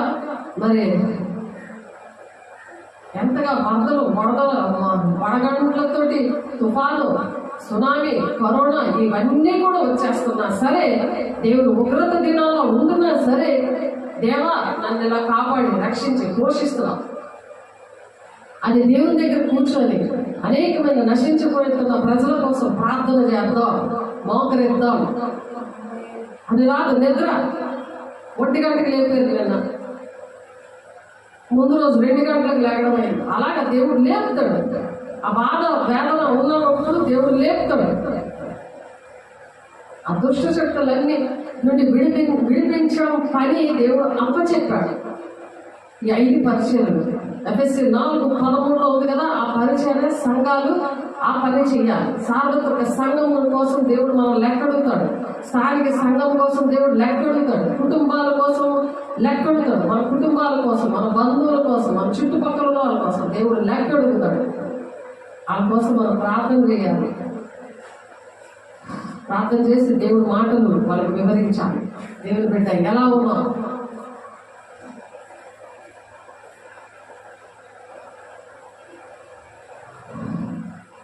కాబట్టి ఆత్మానుసారమైన మనసు జీవమును సమాధానమై ఉంది. యాలయంగా శరీరానుసార్లు మనసు దేవునికి విరోధంగా ఉంది, అది దేవుని ధర్మశాస్త్రం లోబడదు, ఏమాత్రము లోబడ నేరదు అని వాక్యం అందుకే చెప్తున్నా. చాలా మంది ఇష్టపడరు, ఆశీర్వాదకరమైన మాటలు రావాలి, అన్ని కూడా ఎలా ఉన్నా సరే దేవుడు దీవించాలి, ఆశీర్వదించండి అని చెప్తా ఉండాలి. కాబట్టి 4:16 ఆయన శిరస్సు ఏనాడు ఆయన నుండి సర్వ శరీరం చక్కగా అమర్చబడి తనలో ఉన్న ప్రతి అవయవం తన పరిమాణం చొప్పున పని చేయుచుండగా ప్రతి కీలులకు కలిగిన బలము చేత అదుగుబడి ప్రేమయందు తనకు క్షేమాభివృద్ధి కలిగినట్లు శరీరములకు అభివృద్ధి కలుగు చేస్తుంది. అంటే దేవుని శరీరం అంటే సంఘానికి అభివృద్ధి కలుగు చేయాలి. ప్రతి ఒక్క బిడ్డ అవయవంగా ఉండి శిష్యులుగా తయారవ్వాలి. అపోస్తులు 28 మత్తయి సువార్త 28 ప్రకారం దేవుడు సదాకాలం దేవుడు అప్పుడు ఉంటాడట. జీవ గ్రంథంలో పేరు రాసినప్పుడు సదాకాలం ఉంటామా లేదా? దేవుడు ఏ సంగతులు చెప్పాడు అవన్నీ కూడా బోధించమంటున్నాడు. అలాగే రోమ 5:1 కాబట్టి విశ్వాస మూలంలో మనం నీతిమంతులుగా తీర్చబడి మన ప్రభువైన యేసుక్రీస్తు ద్వారా దేవుడితో సమాధానం కలిగి మనం ఉండాలి. దేవుడితో సమాధానంగా ఉంటేనే దేవుడు రోజు మాట్లాడుతూ ఉంటాడు, లేకపోతే దేవుడు మాట్లాడుతున్నాడు. నీ పాపములు నా పాపాలు రోజు ఒప్పుకొని విడిచిపెట్టాలి. ఏదైనా పొరపాటు జరిగినప్పుడు మనం దేవుడితో మాట్లాడే అనుభవాన్ని కోల్పోకూడదు. రోజు మాట్లాడతాడేంటి, మరి ఇంట్లో వాళ్ళు మాట్లాడలేకపోతే ఉండలేదు, మరి దేవుడితో మాట్లాడకపోతే దేవుడు ఉండగలవా? అప్పుడే కదా జీవ గ్రంథంలో పేరు ఉండలేదో తెలుస్తుంది. మరి ఆయన ద్వారా మనం విశ్వాసం వల్ల ఈ కృప యందు ప్రవేశం గల వారమే అందులో నిలిచి ఉండి దేవుని మహిమను కూర్చున్న నిరీక్షణ బట్టి అతిశయపడుచున్నాము. అంతేకాదు శ్రమ ఓర్పు పరీక్ష నిరీక్షణను కలుగజేయిందని ఎరిగి శ్రమయందును అతిశయపడదుము. శ్రమ వచ్చినా సరే సంతోషం ఉండాలి. ఆశీర్వాదాలు వచ్చినప్పుడే సంతోషం కాదు. ఎందుకనగా ఈ నిరీక్షణ మనలను సిగ్గుపరచదు. మనకు అనుగ్రహింపబడిన పరిశుద్ధాత్మ ద్వారా దేవుని ప్రేమ మన హృదయంలో కుమ్మరించబడి ఉండాలంట. మన హృదయాల్లో కుమ్మరిస్తున్నాడు దేవుడు. అలా కుమ్మరించబడితేనే దేవుని దగ్గర మనం నిలబడగలం. దేవుని జీవ గ్రంథంలో మన పేరు ఉందని మనం చెక్ చేసుకుంటాం. ఎందుకంటే భక్తిహీనులుగా మనం ఉన్నప్పుడు యుక్తకాలం భక్తిహీనుల కొరకు దేవుడు చనిపోయాడు. నీతిమంతుల నీ కొరకు సహితము ఒకటి చనిపోవడం అరుదు, కానీ మంచి వాళ్ళ కొరకు ఎవడైనా ఒకవేళ చనిపోవడానికి తెగించవచ్చు, కానీ పాపాత్మల కోసము దేవుడు తెగించాడు. మనం పాపాత్మలుగా మనం ఉన్నప్పుడు దేవుడు తెగించి ఈ గిన్నె నా యుద్ధమైన నిశ్చితమైన తొలగించేయాలి. దేవుని దగ్గర చెమట రక్తములా మారేలా దేవుడు బతులాడుకున్నాడు.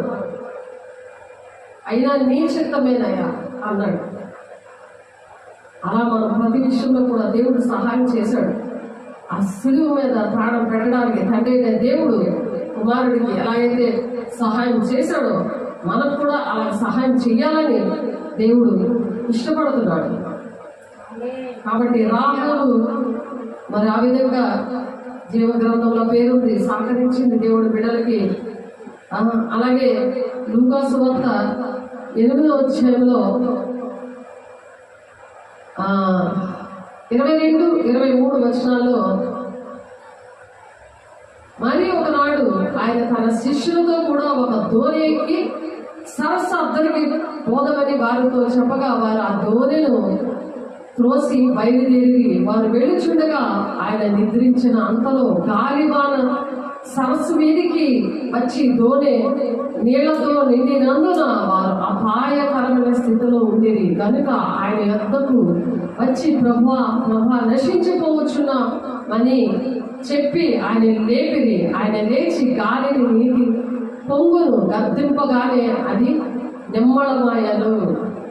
అలాగా ఎటువంటి శోధన వచ్చినా సరే మనము ఆ విధంగా దేవుణ్ణి బ్రతిమలాడినప్పుడు అటువంటి తుఫాను లాంటి సమస్యలు దేవుడు విడుదలిస్తారు. దేవుడు విడుదలిస్తారు. అలాగే 2000 దెయ్యాలు పట్టిన అతను కూడా దేవుని రాజ్యానికి వెళ్ళాడు, దేవుని నామాన్ని ప్రకటించాడు. మరి పాపాత్మల కోసం వచ్చాడు కదా, నీతి మంతుల కోసం రాలేదని సాతానుడు బోధ చేస్తున్నాడు. సాతాను వచ్చి అబద్ధాలు చెప్తుంటాడు. ఆ అబద్ధాలు చూసుకొని పాపిగా ఉంటేనే దేవుడు నా కోసం వస్తాడు అన్నమాట. పాపాత్మురాలుగా నేను ఉంటేనే దేవుడు నా కోసం వచ్చాడు, చూసావా, నా కోసమే ఎక్కువ ఆలోచిస్తాడు. పాపాత్ముల కోసమే వచ్చాడు, నీతి మంతుల కోసం రాలేదు. కాబట్టి నువ్వు నీతి ఉన్నావు కదా, నీ కోసం రాలేదు దేవుడు, నా కోసమే వచ్చాడు అంటున్నారు. ఎంత విచిత్రమైన బాధ చూసారా. కానీ ఇక్కడ వేశ్య, రాహాబు వేశ్య, మరి దేవుని రాజ్యంలో తన పేరు ఉన్నది. ఇప్పుడు 2000 దెయ్యాలు పట్టిన ఆ సేన అనే దెయ్యం పట్టిన ఆయన పేరు ఉన్నది చూడండి. అలాగే హెబ్రీయులు రాసిన పత్రికలో 12వ అధ్యాయము చూడండి, మీకోసం చదువుతున్నాను. 23వ వచనం, పరలోకమందు వ్రాయబడిన జ్యేష్ఠుల సంఘమునకును వారి మహోత్సవమునకును అందరి న్యాయాధిపతి అయిన దేవుని యొద్దకును సంపూర్ణ సిద్ధి పొందిన నీతిమంతుల ఆత్మల యొద్దకును, అంటే వీళ్ళ పేరు కూడా జ్యేష్ఠుల సంఘం, జ్యేష్ఠుల సంఘమునకును.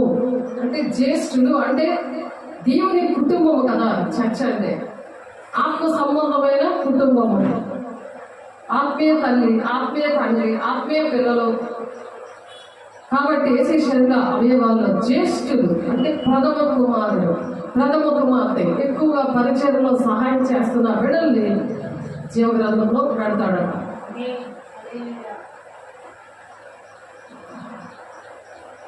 కాబట్టి అలా జ్యేష్ఠత్వం పిల్లల్లాగా మనం ఉన్నామా లేదా, దేవుని పెద్ద కుమార్తెగా, దేవుని పెద్ద కుమారుడిగా మనం ఉన్నామా లేదా సంఘంలో అని ఆలోచించాలి. కాబట్టి యోహాను జీవం కలగడానికే దేవుడు ఎందుకు వచ్చారు? గొర్రెలు, ఆయన కాపరిగా ఉన్నాడు కదా, ఆయన కాపరిగా ఉండి మనం గొర్రె పిల్లలుగా ఉన్నాము. ఆ గొర్రె పిల్లలకి జీవం కలగడానికి ఆయన వచ్చాడు. ఆ జీవము కలిగించడానికి దేవుడు వచ్చి చెప్తున్నారు, దొంగతనమును హత్యను నాశనము చేయడానికి వచ్చును కానీ మరి దేనికి రాడు. దొంగ అంటే సాతాను, వాడు నాశనం చేస్తాడు, హత్య చేస్తాడు. దేవుని వాక్యాలన్నీ కూడా నరుగుతూ ఉంటాడు, గురుగులు విత్తేసి వెళ్ళిపోతుంటాడు. మంచి వాక్యం పడుతుంటే నేను నిద్ర పెట్టి ఆ గురుగులు విత్తేసి వెళ్ళిపోతుంటే అవి మొలుస్తా ఉంటాయి, అవే గుర్తుంటాయి. కానీ దుష్టుడు మాటలే గుర్తుంటాయి, కానీ దేవుడు మాటలు మాత్రం నువ్వు మర్చిపోతున్నావు. ఆ మాటలు పట్టుకొని ప్రార్థన చేయలేవు, ఆ మాటలు పట్టుకొని దేవుడి మాటలు ఇంట్లో చెప్పలేవు, ఇంట్లో చెప్పలేవు, బయట చెప్పలేవు, నువ్వు వెళ్తున్న ఉద్యోగంలో చెప్పలేవు. ఎందుకు వస్తాడో దొంగ? హత్య చేయడానికి, నాశనం చేయడానికి, కుటుంబాన్ని నాశనం చేయడానికి, దేవుని మాటలు నరకడానికి వస్తున్నాడు. పడుకొని ఉంటావా? మెలకుగా ఉండి ప్రార్థన చేయండి అన్నాడు. అందుకే దేవుడు మెలకుగా ఉండడం అంటే ఏంటి? ఎప్పుడు కూడా పడుకున్నా సరే నీ ఆత్మ ఏంటంటే దేవునితో కనెక్ట్ అయ్యి ఉండాలి. ఆ సాక్ష్యం దేవుడు నాకు ఇంకా పనులు ఇచ్చారు.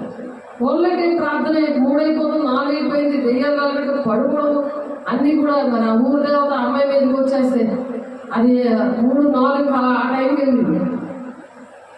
అందరూ ప్రార్థన చేస్తున్నారు. నేను అలా బలిపీఠం దగ్గర అలాగే మరి పడుకుని ప్రార్థన చేస్తుంటే షారోన్ రోజా అని నేను బాప్తిసం ఇచ్చి ఒక అమ్మాయి పేరు పెడితే ఆ అమ్మాయిలో దేవునాత్మ వచ్చింది. ఆమెకి దర్శనం వరం ఉన్నది. ఈ అమ్మాయి కూడా దైవాత్మ ఉన్న అమ్మాయి కూడా దర్శనం వరం ఉంది. ఆమె కూడా దర్శనాలు చెప్తుంది, ఈమె కూడా దర్శనాలు చెప్తుంది. సేమ్ ఒకలాంటి దర్శనాలు. మరి వివేచన వరం ద్వారా వాక్యంతో టాలీ చేసుకొని ఎవరు ఏది చెప్తున్నారో అర్థమవుతుంది. ఆల్రెడీ ఆమెలో చీకటి ఉంది కాబట్టి అలానే వీడియోలు చేస్తున్నాడు దగ్గర నుంచి. అందరూ కూడా భయపడిపోయి దిద్దుబాటు చేసుకుంటాడు మోకరించి. అందరు పిల్లలందరూ దిద్దుబాటు చేసుకుంటున్నారు. అప్పుడు మరి ఉదయం అయిపోతుంది, 2-3 రోజులకు మరి రెస్ట్ లేదు. ఆ రాత్రి కూడా నైట్ కూడా నిద్ర లేదని మరి అలాగా జారబడి బలిపీఠం మీద పడుకొని అలాగా ప్రార్థన చేసుకుని ఇంకా మరి నిద్రలోకి వెళ్ళిపోతే, అయ్యో పాస్టర్ గారికి ఏంటి ఇంకా పడుకోలేదు, ఇంకా రెస్ట్ తీసుకోవట్లేదు ఏంటి అని అమ్మాయి గబుకొని పడుకున్న అమ్మాయి లేచింది. ఎందుకంటే ఆమెతో దేవుడు మాట్లాడుతున్నాడు, నేను ప్రార్థన చేస్తున్నాడు. ఆమెతో దేవుడు చూపిస్తున్నాడు, నేను ప్రార్థన చేస్తున్నాడు. చూసేసరికి నేను లేచేసరికి ఆమె వచ్చి చూసేసరికి నేను బలిపీఠం చక్కగా పడుకోనున్నాను. చూడండి, నా ఆత్మ దేవుడు కరెక్ట్ అయిందని నాకు ఎంత సంతోషం. ఆ అమ్మాయి ఇచ్చిన సాక్ష్యాన్ని బట్టి ఆ వాక్యం ఇక్కడ ఉన్నది. చూడండి, మేడగది అనుభవం, అపోస్తుల బోధలో ఉంటాయి మాటలు. అదే ఎఫ్ఎస్సి 4:13 దేవుడు మాట్లాడి నిలబెట్టాడు. 1999 నుంచి ఇప్పుడు ఈ 25 సంవత్సరాలు ఈ అనుభవంతో పరిచయ దేవుడు నడిపించారు. కాబట్టి దొంగతనము, హత్యను, నాశనము చేయడానికి వచ్చిన కానీ మరి దేనికి రాడు. గొర్రెలకు జీవము కలుగుటకును అది సమృద్ధిగా కలుగుటకును నేను వచ్చిందని మీతో నిశ్చయముగా చెప్పుచున్నాను. ఆ గొర్రెలకి మంచి కాపరి, ఆ సమృద్ధి జీవం అంటే సమృద్ధిగా కలగాలని ఆయన వచ్చాడు. ఆయన ప్రాణం అందుకు పెట్టాడు. మరి ఆ దొంగడితో స్నేహం చేసుకొని ఉంటున్నావా? దేవునితో ఆ కాపరితో స్నేహం చేస్తూ ఉంటున్నావా? మేకలాగా అన్నీ తింటున్నావా? అన్నీ తినడం అంటే ఏంటి? అది మేక ఎలాగైతే అన్నీ తింటారో అలాగే అన్నీ చూడడం అనమాట, అన్నీ అనుభవించడం అనమాట, లోక సంబంధిగా బ్రతకడం అనమాట. లోకాన్ని విడిచిపెట్టకుండా, పాత జీవితం విడిచిపెట్టకుండా, బాప్తిసం తీసుకున్నా, వాక్యము నువ్వు వింటున్నా, అన్నీ విడిచిపెట్టకుండా మేకలకు మెడచాచి ఎగిరెగిరి నడుస్తున్నావు అనమాట. దీన మనసు దగ్గర దేవుడు ఉంటాడని నేను చెప్పారు కదా యెషయా 57:15. మరి గొర్రె పిల్ల అలాగే దీనంగా మెడ ఉంచుకుంటూ నడుస్తాడు, నడుస్తుంది. ఓన్లీ వాక్యమే వింటది, వాక్యమే చూస్తుంది, దేవుని మాటలే అవన్నీ కూడా మాట్లాడి అందరికీ ప్రకటిస్తుంది. అదనమాట గొర్రె పిల్ల. ఇదైతే ప్రతి చెత్త తినేస్తుంది మేక. అందుకే గొర్రెలని మేకల్ని దేవుడు వేరుపరుస్తారంటున్నాడు. అందుకే చాలా తక్కువ మంది వెళ్తారు అని దేవుడు చెప్తున్నారు. ఇరుకు మార్గంలో పోరాడి అంటున్నాడు. దేవుని ఆత్మతో ఉంటే ఆ భాష వాళ్ళతో నువ్వు మాట్లాడుతుంటే నిద్ర దడేమని ఎగిరిపోతుంది. మర్చిపోయినా సరే అది ఫీల్ చేస్తూ ఉంటుంది. అలసట అంతా కూడా తీసేస్తుంది. అది ముందు వాటిని మనం నేర్చుకున్నాం. అలసట తీసేస్తుంది. ఆ శరీరానుసారమైన దుఃఖం ఎవరైనా బాధ పెట్టినా ఆ దుఃఖం అంతా పక్కన పెట్టేస్తుంది. కానీ దేవుని యొక్క పైన వాటిని వెతకడానికి ఇంకా ఒక దాహం, ఆశ. ఎంతమంది బిడ్డలు అయ్యో నశించిపోతున్నారు, వాళ్ళ కోసం ప్రార్థన చేయాలి, వాళ్ళకి ఫోన్ చేయాలి, వాళ్ళు ఎలా ఉన్నారో ఆ ఆశ, ఆ దాహం పట్టుకుంటుంది. ఆ దాహం అంట గొర్రెలకు జీవము కలుగుటకు అది సమృద్ధిగా చేయడానికి నేను వచ్చినట్టు ఆయన గొర్రె పిల్లలుగా మనం ఉన్నాము. ఆయన కాపరిగా ఉన్నప్పుడు మనకు సమృద్ధిగా జీవం ఇస్తాడట. అంటే ప్రతి ఒక్కరికి అందుబాటులో ఉంటాం. అది ఏ బాధలో ఉన్నా సరే నేను ఉన్నాను అని అంటాం. మన సెల్ ఫోన్లు ఎప్పుడు బంద్ అయి ఉండవు, ఆఫ్ చేసి ఉండవు. అందరూ స్విచ్ ఆఫ్లో ఉంటాయి. పడుకున్నవారికి స్విచ్ ఆఫ్ చేసి ఏ టైంగా నేను అందుబాటులో ఉంటాను అని చెప్పగలను. అలా నేను చెప్తా ఉంటాను.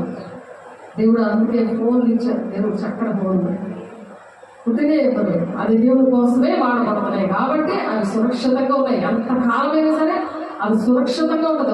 ఏ వైరస్ కానీ ఏం కానీ దాన్ని ఏలుబడి చేయదు, ఏ దుష్టుడు కానీ దాన్ని ఏలుబడి చేయడు. కింద నేలకేసి కొట్టినా సరే అది ఏం కావలేదు. సాతాడు ఒకసారి కొట్టేశాడు నేలకేసి, కానీ దానికి ఏమీ జరగలేదు. రోడ్డు మీద ఆలోచించాడు. దేవుడు అంత గొప్ప దేవుడు. జీవము మనలోనే కాదు, మన వస్తువులకు కూడా ఉంటుంది. మనం ప్రార్థన చేస్తే అవి కూడా చక్కగా పని చేస్తాయి. వాషింగ్ మిషన్, సూయింగ్ మిషన్ ఏంటి, ఫ్రిడ్జ్ ఏంటి, అలా పని చేసి ఆవు చనిపోయినా ఉంది, దేవుడు బ్రతికించాడు. ఎందుకు? ఆ జీవం ఇవ్వడానికే దేవుడు వచ్చాడట. ఆ జీవం వద్దా? సాధారణ నుండి నువ్వు పొందుకుంటావా జీవం? దానిలో నుండి మృగమాలను ఇంట్లోని బయట ఉద్యోగంలో ప్రవర్తిస్తావా? ఆ మృగానికి నమస్కారం చేసి జీవగ్రంథంలో పేరు లేకుండా ఇక్కడ చేసుకుని అక్కడికి అలాగే తయారయ్యి వెళ్తావా? అలాగే మరి సిద్ధపడకపోతే మొదటి గురించి 15:51 ఉన్నాయి మాటలు. రహస్య రాకడికి సిద్ధపడమంటాడు ఆయన. ఎత్తబడే గుంపులో పెరుగుమంత సంఘంలో ఉండవా?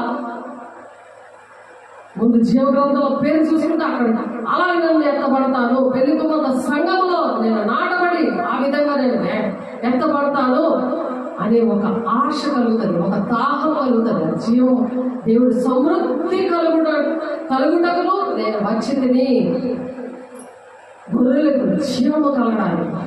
అలా మనం జీవిస్తున్నట్టుగా ఉండాలి. అంతేగాని నువ్వు జీవిస్తున్నావు కానీ మృతుడుగా ప్రకటన గ్రంథంలో ఉంటుంది. అలాగే మనం పనికిరాని పాత్రలాగా ఉండకూడదు. ఆయన ఘనమైన పాత్రగా, ఆయన చేతిలో ఒక బలమైన ఆయుధంగా ఉండాలని దేవుడు ఈ మాటలు చెప్తున్నారు. అలాగే దానియేలు గ్రంథంలో కూడా దానియేలు గారు కూడా ఒక మాట ప్రవచిస్తారు.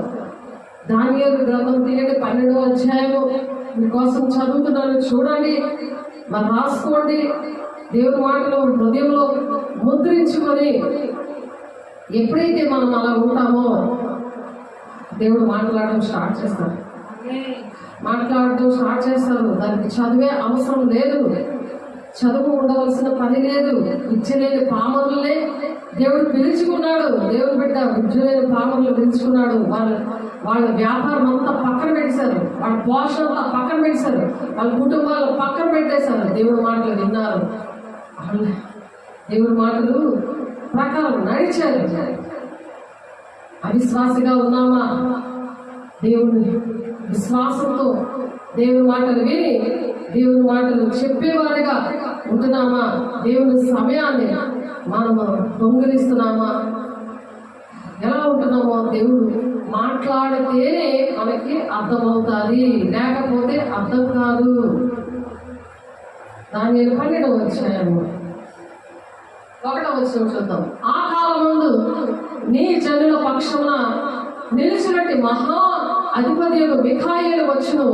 అప్పుడు నీ జనులు రాజ్యంగా కూడిన కాలము మొదలుకొని ఈ కాలం వరకు ఎన్నటికి కలగనంత ఆపద కలుగును. అయితే నీ జనులలో గ్రంథమునందు దాఖలైన వారెవరో వారు తప్పించుకొందురు. జీవగ్రంథంలో పేరు ఎప్పుడైతే మనం ఉంటుందో అప్పుడు మనం తప్పించుకుంటామంట. దానియేలు గారు ప్రవచించారు.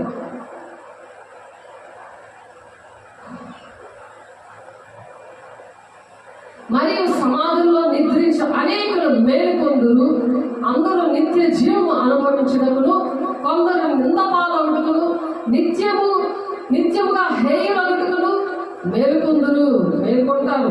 కానీ మనం దేవుని బిడ్డలుగా చనిపోతే, దేవుని రాకడ ఆలస్యమైతే మనం చనిపోయేమనుకోండి, ఎలా మేలుకుంటామంట?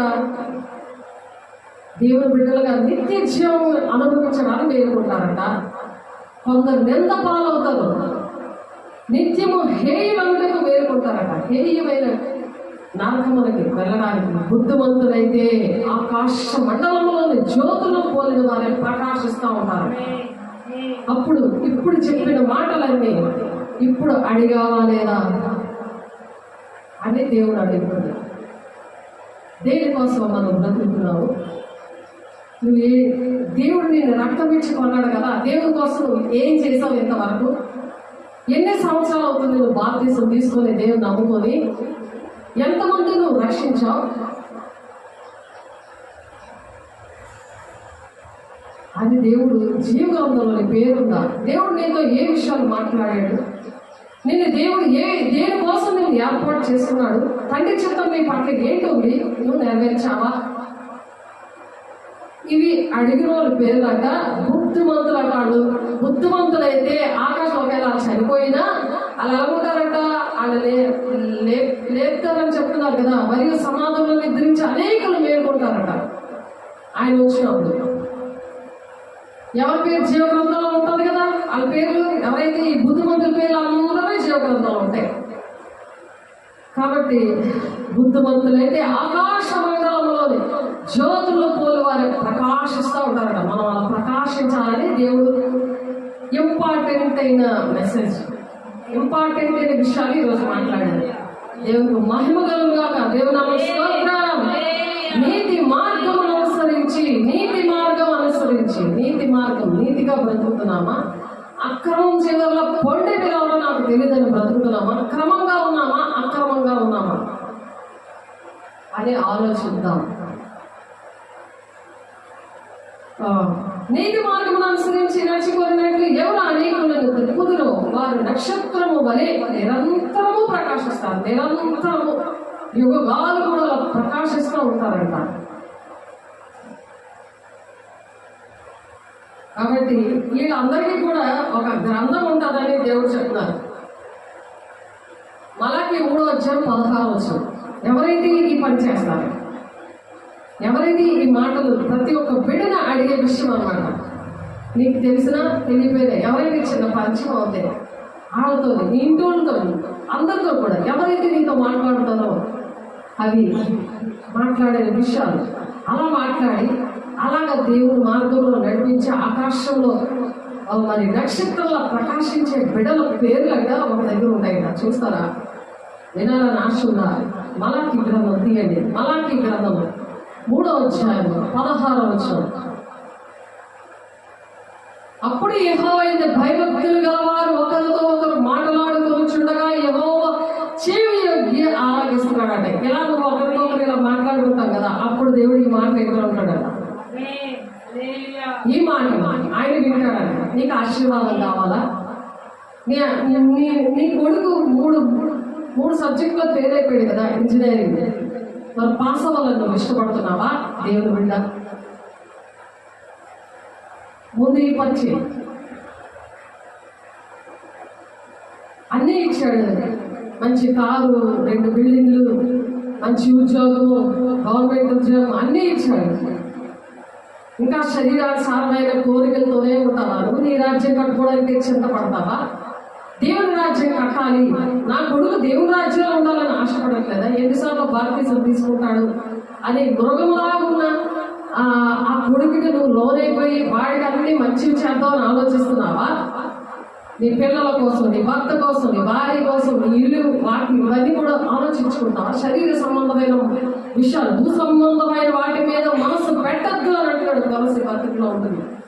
పైన వాటి మీద మీరు మనసు పెట్టండి అంటున్నాడు. తన జీవ గ్రంథంలో ఉంటుంది పేరు. ఆ మాటలు అంటే, ఈ మాటలు చెప్తుంటే దేవుడు వింటున్నాడట. ఈ మాటలు దేవుడు బిడ్డ నువ్వు వింటున్నావా? దేవుడు వింటున్నాడట. మనం ఇద్దరం మాట్లాడుకుంటుంటే అంటున్నాడు. మాట్లాడతావా? ఇక్కడ నుంచి నీ కొడుకుని, కూతుర్ని, మరి తల్లిని, తండ్రిని అందరినీ ప్రేమిస్తున్నావు కదా, వాళ్ళకి చెప్తావా? మీ ఇద్దరు మాట్లాడుకుంటే దేవుడు వింటాడంట. మలాకి 3:16 ఉంది. అప్పుడు యెహోవా యందు భయభక్తులు గలవారు ఒకరితో ఒకరు మాట్లాడుకొనుచుండగా యెహోవా చెవియొగ్గి ఆలకించెను.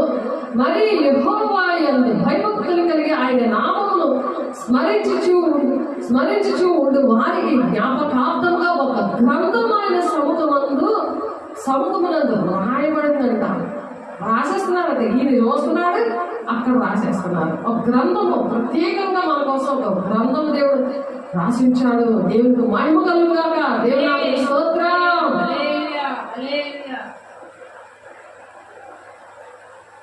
నేను నియమింపబోవు దినము రాగా వారు నా వారే, నా స్వకీయ సంపాద్యమైందురు. నా స్వకీయ సంపాద్యం అంటే ఒక సంపద. మనం దేవునికి ఒక సంపదలాగా ఉన్నాం, ఒక ఆస్తి అన్నమాట. దేవునికి ఆయన రక్తం ఇచ్చి కొనుక్కున్నందుకు మనం ఒక ఆస్తి. ఉందామా వద్దా? సైతం గంట ఆస్తిగా ఉండి అలాంటి పిచ్చి పనులు చేస్తూ, అలాంటి అక్రమంగా నడుస్తూ, గోండాయిజం చేస్తూ, ఇష్టం వచ్చినట్టు నువ్వు చక్క కూర్చొని తినుకొని నువ్వు జలసాగా నేను మగోడిని, లేకపోతే నేను నాకు గోల్డ్ జాబ్, గోల్డ్ డబ్బులున్నాయి, మరి నేను తరతరాల వరకు అది తిన్నా సరే అది తరగలేని ఆస్తి ఉందని నువ్వు దర్జాగా ఉన్నావా? మరి కరోనాకి అలాంటి వాళ్ళే చనిపోయారు. ఆలోచించు. నాకేం పర్వాలేదు అని వాళ్ళకి దేవుడికి ఇష్టమైన మాటలు చెప్తున్నావా? నీకు ఇష్టమైన మాటలు చెప్తున్నావా? ఇవి మనం చెక్ చేసుకోవాలి. నేను నియమింపకు దినము రాగా వారు నా వారే నా స్వకీయ సంపాదనయందును తండ్రి తనను సేవించి కుమార్ని కనికరించినట్లు నేను వారిని కనికరించునని సైన్యములకు అధిపతి యెహోవా సెలవిస్తున్నాడు. నువ్వు చెబితే చాలు. నీ దగ్గర డబ్బులు లేదా, నీ ఒంట్లో శక్తి లేదా, వృద్ధాప్యంలో నలిగిపోతున్నావా, అనారోగ్యంతో ఉన్నావా, కనీసం నోటు తినగలుగుతున్నావు కదా, ఆ నోటుతోనే 2 మాటలు చెప్పు. ఎక్కడికి వెళ్ళకపోయినా ఫోన్లో 2 మాటలు చెప్పు. నీ బిడ్డలకి, దేవుని బిడ్డలకి, పరిచయం చేస్తున్న వాళ్ళకి, నిన్ను ప్రేమిస్తున్న వాళ్ళకి, నిన్ను ద్వేషిస్తున్న వాళ్ళకి, ప్రతి ఒక్కరికి చెప్పడం నేర్చుకో. నిన్ను వల్ల నీ పొరుగు వాళ్ళని ప్రేమించాలన్నాడు. అందుకే అలా ప్రేమించకపోతే నువ్వు నరహంతకుడివి అని అంటున్నాను. పొడవడమే కాదు, నరహంతకుడు కానీ నరహంతకులు, వ్యభిచారులు, విగ్రహాలకులు, మరి పిరిగివారు, మాంత్రికులు, కుక్కలు, వీళ్ళందరూ కూడా మండు గుండంలో అబద్ధంలో జరిగించి ప్రేమించేవారు. అగ్ని గుండంలో ఉంటారని ప్రకటన 22:15 ఉంది, 21:8 కూడా ఉంది. కానీ ప్రేమించి చెప్పకపోతే నరహంతకుడు, నీ సహోదరిని ప్రేమించకపోతే నరహంతకుడు అని వాటి. కాబట్టి మనం ఎలా ఉన్నాం అది మనం చెక్ చేసుకోవాలి. దేవుని బిడ్డ, దేవుని మరి రాజ్యానికి మనం ఎత్తబడే గుంపులో, రహస్య రాకులో ఎత్తబడే పెళ్లి కుమార్తె సంఘములో ఉండాలని దేవుడి మాటలు చెప్తున్నారు. నేను వారిని కనికరిస్తాను అంటున్నాడు. అటువంటి వారంట కనికరిస్తాడట, కృప చూపిస్తాడట. క్షమించు దేవా, నాకు ఇవన్నీ తెలియదయ్యా, నేను ఇంకెప్పుడు అలా బ్రతకనయ్యా, నేను అలా ఉండనయ్యా, టీవీ చూస్తుంటే పక్కన చూసేనయ్యా, దేవుడు పరిచయం విషయంలో నిర్లక్ష్యం ఉన్నానయ్యా, ప్రార్థన విషయంలో నిర్లక్ష్యం ఉన్నామా, సాతాను నిద్ర పెడతాడు. అందుకే మత్తు అనేది సాతాను పెట్టేది, పగలు మత్తు, రాత్రి మత్తు వచ్చిందంటే సాతాను వచ్చాడు ఒంటిలోకి అని అర్థం. అప్పుడు నీతి గలవారెవరో, దుర్మార్గులెవరో, దేవుని సేవించే వారెవరో, ఆయన్ని సేవించని వారెవరో మీరు తిరిగి కనుగొంటారట. అప్పుడు కనుగొంటారట ఎవరు అసలు రూపం తెలుస్తుంది. తోడేలు రూపమా, గొర్రె పిల్ల చర్మం వేసుకొని తిరుగుతున్నారా ఏంటి అనే విషయాలు తెలుస్తాయి. కాబట్టి అపోస్తులు వేషం వేసుకొని మరి ఉంటారు అని వాక్యం చెప్తున్నారు. ఇక్కడ అపోస్తులు వేషం, కీర్తనలు అపోస్తుల వేషం కూడా వేసుకొని ఉంటారంట. మరి వాళ్ళు అపోస్తులను ముందు పెట్టుకుంటారు, కానీ అలాంటి పరిస్థితులే ఉండవు.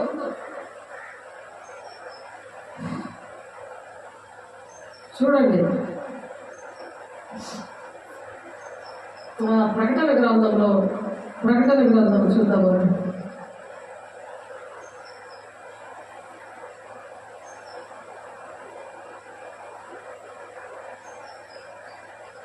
ప్రకటన 2వ అధ్యాయం.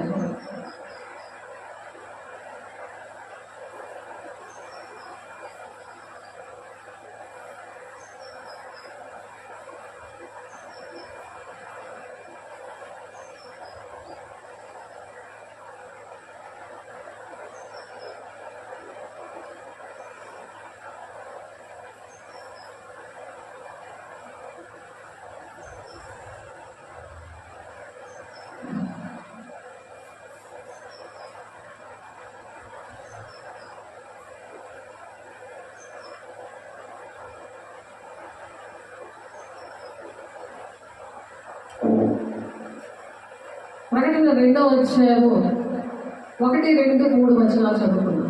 ఎఫెసులో ఉన్న సంఘపు దూతకు ఇలాగ వ్రాయము, 7 నక్షత్రములు తన కుడి చేత పట్టుకొని 7 దీపస్తంభాల మధ్య సంచరించేవాడు చెప్పు సంగతులేమనగా, నీ క్రియలను, నీ కష్టమును, నీ సహనమును నేను ఎరుగుదును. నీవు దుష్టులను సహింపలేవని, అపోస్తులు కాకయే తాము అపోస్తులమని చెప్పుకొని వారిని పరీక్షించి వారి అబద్ధికులని నీవు కనుగొంటివని, నీవు సహనము కలిగి నా నామం నిమిత్తం భారం భరించి అలయలేదని నేను ఎరుగుదును. ఏంటంటే అపోస్తులు కాక ఉన్నవాళ్ళు అపోస్తులని చెప్పుకుంటున్నారు అంటున్నారు. మనకి వివేచన వరం ఉన్నప్పుడు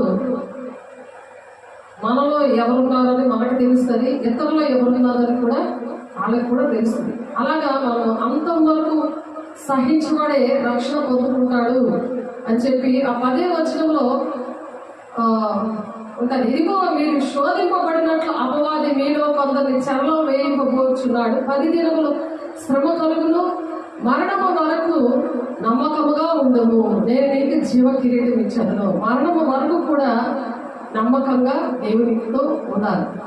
ఇక్కడ 2 కొరింథీ 11వ అధ్యాయంలో కూడా ఏలైనా అట్టి వారి క్రీస్తు యొక్క అపోస్తల వేషం ధరించుకుని వారే ఉండి దొంగ అపోస్తలు మోసగాండ్రులకు పరివారుడే ఉన్నారు. ఇది ఆశ్చర్యం కాదు, సాతాను తానే వెలుగుదూత వేషము ధరించుకొనిచున్నాడు కనుక వారి పరిచారకులు నీతి పరిచారకుల వేషము ధరించుకున్న గొప్ప సంగతి కాదు. వారి క్రియ చొప్పున వారికి అంతము వచ్చును, అంతము కలుగును అని చెప్తున్నారు. అలాగే ఇంకా కొన్ని వాక్యాలు ఉన్నాయి, అది చదివేస్తున్నాను, మీరు ఇంటి దగ్గర చదువుకోండి. ప్రకటన 2వ అధ్యాయము 14వ వచనంలో కూడా ఉంది అన్నమాట.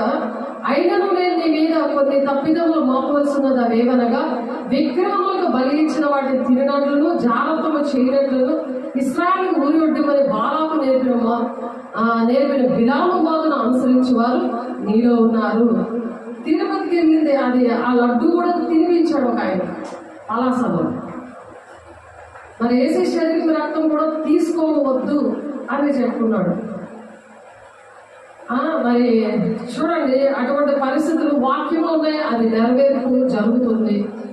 కాబట్టి వివేచన వలతో వాక్యం ఏముందో అది మనం సరిచేసుకుంటూ ఆ వాక్యాన్ని ప్రకారము మనం నడవాలి, అనేక మందిని నడిపించాలి. తీతుకు 1వ అధ్యాయము 9 నుండి 11 వచనాలు, అలాగే 2 యోహాను రాసిన పత్రిక 2వ అధ్యాయము 1వ అధ్యాయము 9-10 వచనాలు, అలాగే గలతీయులు రాసిన పత్రిక 1వ అధ్యాయం 6, 7, 9 వరకు వచనాలు, అలాగే రోమ 9:3, అలాగే ఎఫెసీ 1వ అధ్యాయం 23వ వచనం, అలాగే 2 పేతురు రాసిన పత్రిక 2వ అధ్యాయం 17 నుండి 22 వచనాలు.